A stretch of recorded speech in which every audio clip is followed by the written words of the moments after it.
Contract वाली बहू। नरेश की माँ अपने बेटे से मिलने दिल्ली आ रही है। इस बात का पता चलते ही नरेश के दिल में हलचल मच जाती है। नरेश अपनी माँ के स्वागत की तैयारी में लग जाता है। साथ ही उसे डर भी सताने लगता है कि उसकी माँ कहीं अपनी पुरानी जिद पर फिर से बैठ ना जाए। हे भगवान, इस बार बचा लो, अगले साल पक्का माँ की जिद पूरी कर दूंगा। तभी दरवाजे की घंटी बजती है। नरेश दरवाजा खोलता है तो सामने अपने मकान मालिक को देखकर हैरान हो जाता है, क्योंकि उनके साथ एक सुंदर सी लड़की भी थी। अब नमस्ते अंकल, कुछ काम था, मुझे बुला लेते। आपने क्यों कष्ट किया?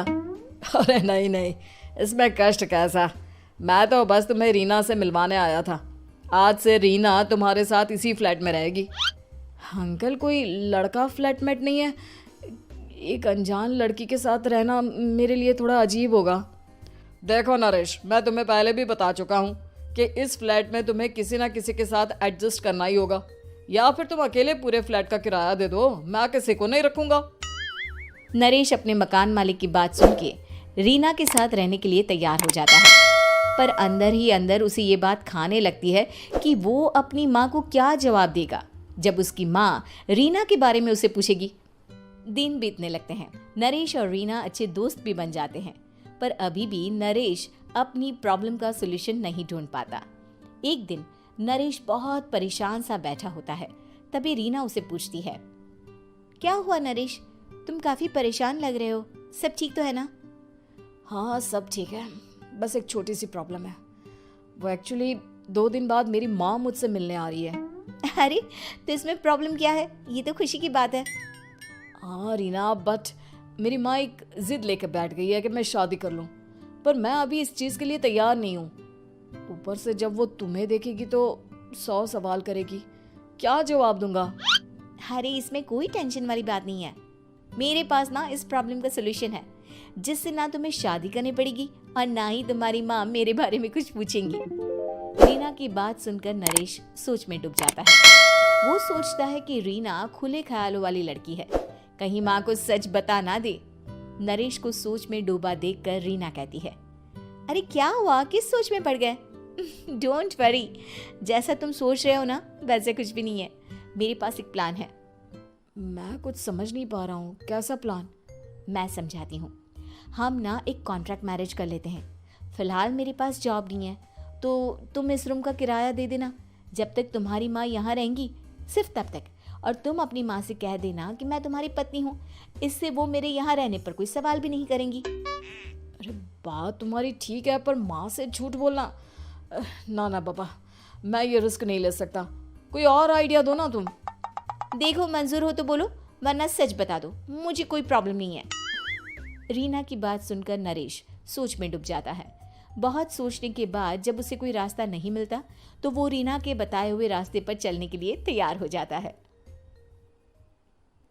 वो रीना से बात करता है और अपनी माँ की पसंद और नापसंद के बारे में बताता है।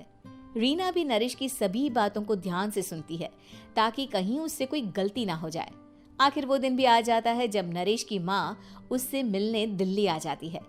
नरेश अपनी माँ को फ्लैट पर लेकर जाता है। जैसे ही नरेश की माँ फ्लैट के अंदर जाती है, रीना उसके पैर छू लेती है। ये देखकर नरेश की माँ थोड़ी घबरा जाती है और नरेश से पूछती है, अरे बेटा नरेश, ये कौन है? माँ, ये आपकी बहू रीना है। माफ़ी चाहता हूँ, सब कुछ इतनी जल्दी में हुआ कि आपको बता ही नहीं पाया, इसलिए सोचा कि क्यों ना आपको सरप्राइज दिया जाए। अरे बेटा, मैं तो बस तेरा घर बसा हुआ देखना चाहती थी। हाँ, बहुत अरमान थे अपनी इकलौती बेटी की शादी को लेकर, लेकिन कोई बात नहीं, शायद किस्मत को यही मंजूर होगा। ये कहते ही नरेश की माँ रीना को गले लगा लेती है। रीना बेटिया, मेरा बेटा ना थोड़ा नादान है, पर तुम काफ़ी समझदार लगती हो, और मैं जानती हूँ कि तुम इसका बहुत अच्छे से ध्यान रखोगी। माँ आप चिंता मत कीजिए, मैं सब संभाल लूंगी। नरेश की माँ अपने बहू और बेटे के साथ खुशी खुशी रहने लगती है। दिन बीतने लगते हैं। नरेश की माँ और रीना का रिश्ता बहुत मजबूत होता चला जाता है।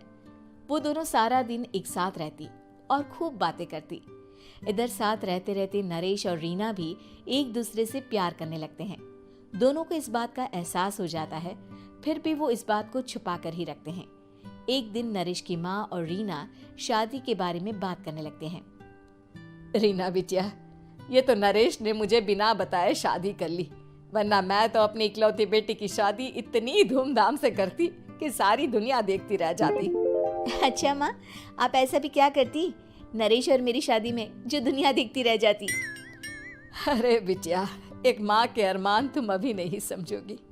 मैं तो अपनी बहू को एक रानी की तरह लेकर आती और शादी भी बिल्कुल शाही अंदाज में करती, पर मेरे तो सारे अरमान ऐसे ही रह गए। खैर, मुझे तो अपने बेटे और बहू की खुशी चाहिए बस। ये कहते हुए नरेश की माँ की आंखों में आंसू आ जाते हैं। रीना भी ये सुनकर ख्यालों में खो जाती है, क्योंकि वो भी मन ही मन खुद को नरेश की पत्नी और उसकी माँ की बहू मानने लगी थी।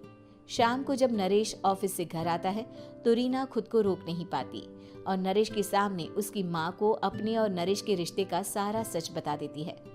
रीना की बात सुनकर नरेश की माँ दोनों से बहुत नाराज हो जाती है और घर वापस जाने की बात करने लगती है। तुम दोनों ने मुझसे सच छुपाकर बहुत ठेस पहुंचाई है मुझे। अब तुम लोगों के साथ नहीं रहना चाहती मैं, कल ही वापस चली जाऊंगी अपने घर। माँ, मुझे माफ कर दो, ये सब मैंने रीना के कहने पर ही किया है, वरना मैं भी आपको कभी ठेस पहुंचाने के बारे में सोच भी नहीं सकता। हाँ माँ, हमने ये सिर्फ आपका दिल रखने के लिए किया, प्लीज हम दोनों को माफ कर दीजिए।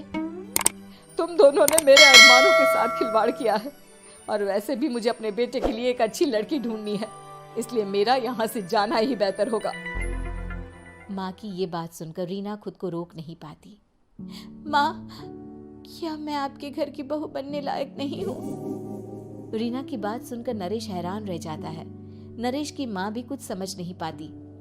मैं कुछ समझी नहीं, आखिर तुम कहना क्या चाहती हो? माँ, मैं वो नरेश से बहुत प्यार करती हूँ और साथ ही साथ मैं आपको भी अपनी माँ मान बैठी हूँ।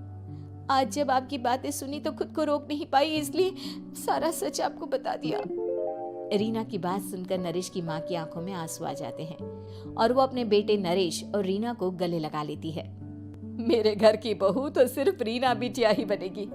मैं आज ही तुम दोनों की शादी की तारीख निकलवा दूंगी, बस एक बार तुम्हारे घर वाले मान जाए। उसी दिन रीना के माता पिता भी उनके फ्लैट पर आ जाते हैं। दोनों परिवार आपस में बैठकर बातें करते हैं और शादी के लिए राजी हो जाते हैं। रीना भी कॉन्ट्रैक्ट फाड़ देती है और कहती है, सही मायने में मैं अब बहू बनूंगी, अब तक तो सिर्फ कॉन्ट्रैक्ट वाली बहू थी।